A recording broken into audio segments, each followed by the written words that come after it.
What my question is, and correct me if I'm wrong, when that man jumped up and asked her to please stop spraying, Candy said, well, I've been sitting here. That's what you said, Candy. So why would you wait until that man sat down for you to start spraying? If you had been sitting there, wouldn't you have sprayed way before? So it sounds to me like you were gain stalking him, messing with him, because you said, well, I've been sitting here. Well, then what made you all of a sudden jump up and start spraying? That doesn't make sense. How in the world would that man have known to go over there and sit down and you were going to start spraying? But you said, you go over there and sit, I have been sitting here. That's what you said. And when you pointed, there were no more seats. You don't have Tourette's. You're not disabled. You are a narcissistic bitch. You're entitled. You try to control everything and everyone around you. You do not understand that people do not want to breathe that, especially in enclosed areas. But you even try to control people when they're outside in the air smoking and they're nowhere near you.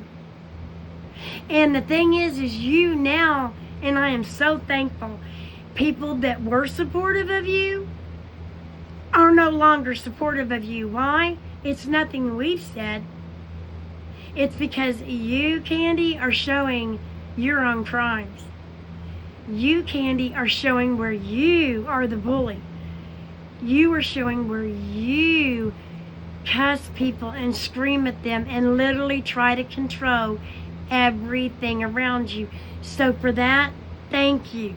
That made our job a little bit easier. What do I mean by our job? People like me, whomever they are, that's trying to call you out. Because you never show anybody ever bothering you on videos. You never show nothing. You never show nothing. You point out and show random, everyday, normal things, and you twist it to a narrative that's going to make you look victimized. Anybody can walk down the street and say, look, they're wearing this particular color because those colors are very popular. Or look at this car. Or look at what they're doing. Anybody can do that. It's just those people think God are normal, and they don't, because they don't want drama in their lives. You do. You point out everyday normal stuff. You twist it to make you look like a victim. And now that people know what's going on, now that people know what to look for, it is so obvious what you are doing. So thank you. That has tremendously helped. Because the one thing that you never seem to show for someone who controls the phone and videotapes everything is you never show truth. You never show anybody trying to harm you. You never show anybody coming up and saying anything to you. You never show anyone coming up and doing anything to you. You show quite the opposite, where you're doing everything. And as far as your lives, what, just because you say they're threatening you, they're trying to break into my Cash App, y'all, you never show proof.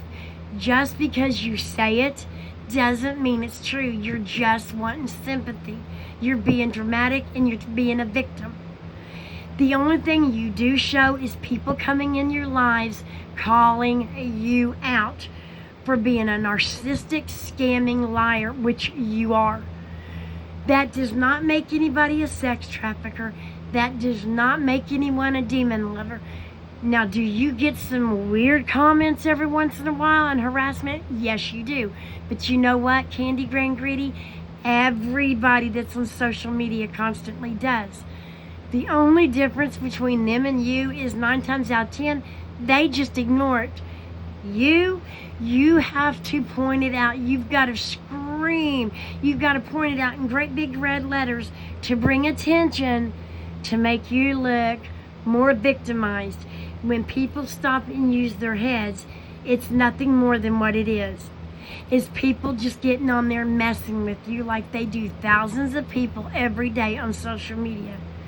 I'll say it once, I'll say it again. Candy Grand Greedy is the very thing that she calls everybody else out to be.